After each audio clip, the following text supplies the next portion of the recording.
Mwadhama Kardinali, washamu maaskofu wakuu, washamu maaskofu, waumini wote wa kanisa Katoliki, wapendwa wanajamii wa Tanzania, Baraza la Maaskofu Katoliki Tanzania, asubuhi ya leo limepokea taarifa za masikitiko makubwa ya kuondokewa na mpendwa wao Baba Askofu Bernardin Mfumbusa, askofu wa jimbo la Kondoa, ambaye amefariki akiwa katika hospitali ya Benjamin Mkapa Dodoma alipokuwa akipatiwa matibabu mnamo saa 11:45 alfajiri asubuhi ya leo.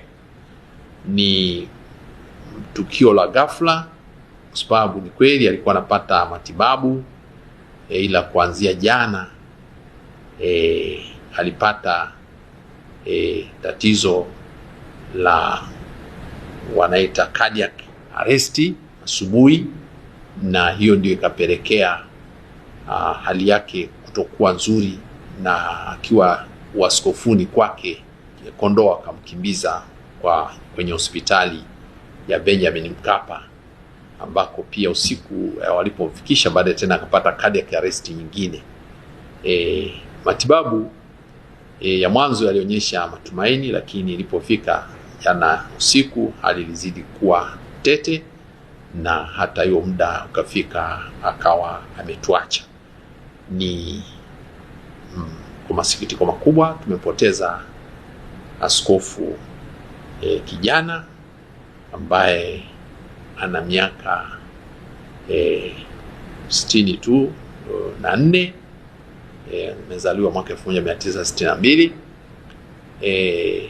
Kiuongozi ndio alikuwa tu ameanza, na amepewa askofu mwaka 2011 akiwa askofu mwanzilishi wa jimbo Katoliki la Kondoa, na hivi bado jimbo changa, na ameliacha akiwa analitumikia kwa moyo wake wote na nguvu zote. Kwa hiyo tunapenda kutoa taarifa hii kwa jamii yote, na tunapenda pia kuelezea kwamba kama Wakristo tunamwamini Mungu ambaye ndiye aliyetuumba sisi kwa sura na mfano wake, ambaye anatushirikisha maisha yake ya kimungu tukiwa hapa duniani kwa matendo yetu mema, na baada ya kudumu katika matendo mema, baada ya kufa anatushirikisha maisha yake ya uzima wa kimungu huko mbinguni milele yote. Kwa hivyo tupokee msiba huu wa majonzi makubwa, lakini ni msiba ambao tunapaswa kupokea kwa macho ya imani ya Kristo mfufuka. Tunaposherehekea sikukuu ya Pasaka na kukumbuka maadhimisho ya Pasaka, tukumbuke pia ni katika ufufuko Bwana wetu Yesu Kristo ametuhakikishia kwamba kifo si mwisho wa maisha, ni hatua moja kuelekea maisha ya uzima wa milele. Kama mtu umekuwa umeishi vizuri na umemtumikia Mungu vizuri na umeishi na wenzako vizuri, basi unaenda katika uzima wa Muumba wako kuwa na yeye milele yote. Ningependa jamii yote ipokee msiba huu kwa mtazamo ule, na taarifa za mazishi ni wazi, mazishi yatafanyika wiki ijayo. Bado tunasubiri ratiba rasmi kutoka jimboni, na hivi tutapewa taarifa rasmi kwamba mazishi yatakuwa siku gani wiki ijayo.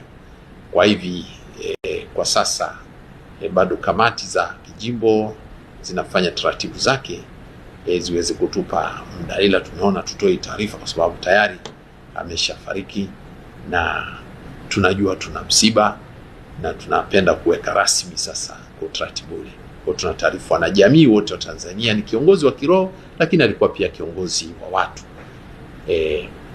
Ni wazi Askofu Mfumbusa wa jimbo Katoliki la Kondoa, askofu wa kwanza mwanzilishi wa jimbo la Kondoa lililozaliwa mwezi Mei mwaka 2011, atakumbukwa kwa mengi katika jamii ya Tanzania na katika kanisa Katoliki Tanzania, bara la Afrika, na juzi tu alikuwa amepewa majukumu ya kiulimwengu na Baba Mtakatifu. Siku ya Ijumaa alipewa majukumu makubwa zaidi.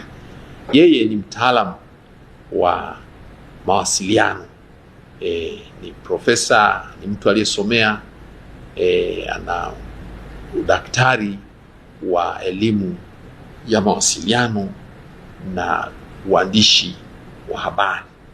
Amefanya kazi kubwa sana katika kufundisha kwenye chuo kikuu cha Mtakatifu Agustino tangu mwaka 1998 akiwa mwanafunzi baada ya kuhitimu, lakini baadaye akapelekwa kusoma, na kuanzia mwaka 2002 mpaka 2011 alikuwa akiwa anafundisha na kufanya tafiti za kitaaluma, lakini vile vile kulea waandishi wa habari wabobezi, na amelea waandishi wa habari wabobezi wa nchi hii wengi sana.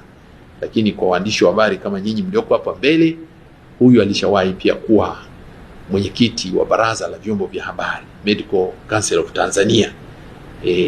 Ni padri, alikuwa padri, lakini alikuwa mbobezi katika mambo ya taaluma ya mawasiliano na waandishi wa habari, na katika taaluma yake ameitendea haki. Amelea waandishi wa habari wengi, na wengi wanaendelea kutumikia jamii kwa weledi mkubwa, na tunamshukuru Mungu kutupatia zawadi ya Askofu Bernardine Fumbusa, ambaye amekuwa mchungaji wetu katika hii miaka yake kuanzia 2011, lakini amekuwa mlezi wetu katika fani ya mawasiliano.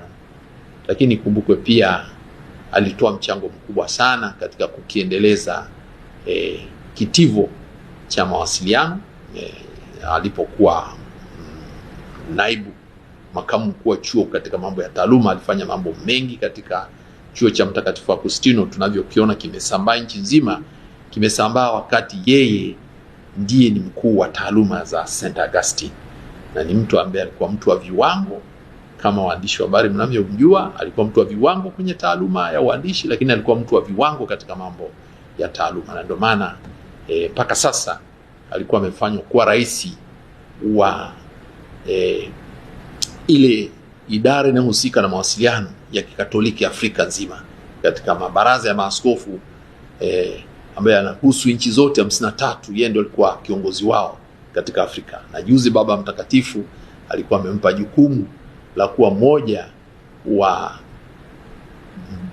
wajumbe wa bodi ya mawasiliano ya Vatican, ya nchi takatifu ya Vatican, mahali ambapo ni makao makuu ya kanisa Katoliki.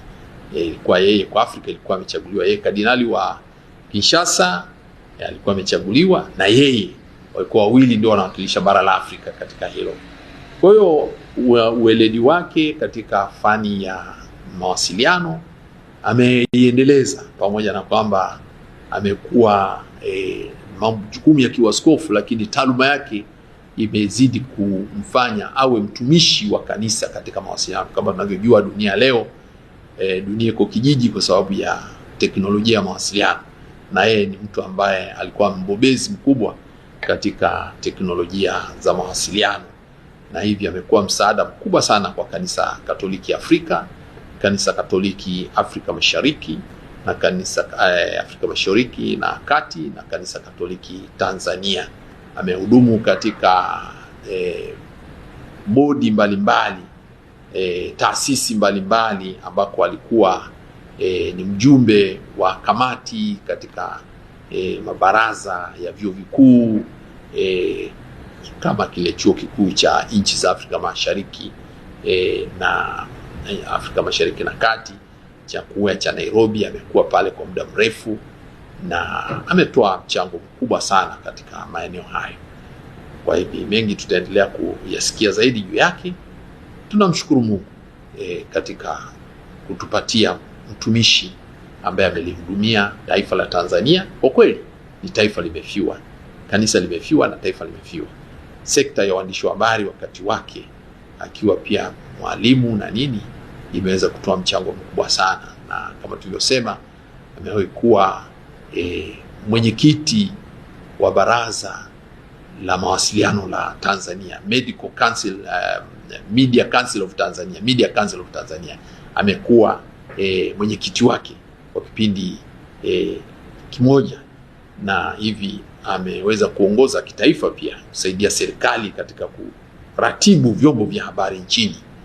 Amekuwa ni mtu wa mchango mkubwa sana, na tunawashukuru wote waliomsaidia. Kuhusu ugonjwa wake, kwa kweli tuseme kwamba kama tulivyosema, amefariki kwa ugonjwa wa cardiac arrest, lakini alikuwa na tatizo la damu kupungua, na Aga Khan Hospital alipoenda kule Nairobi waligundua tatizo lake na wakaanzisha tiba, na baada ya wiki 3 akawa amepata nafuu, akawa anarudi nyumbani. Amerudi tu nyumbani Ijumaa iliyopita, ndiye akapata hilo tatizo la cardiac arrest, ambapo na alirudi hiyo tarehe 11 akiwa hali imekuwa nzuri, lakini ilipofika hii ya moyo kupata matatizo ya kusukuma damu, ndio ikawa tatizo jipya ambalo ndio limemuondoa hapa katika maisha haya ya hapa duniani.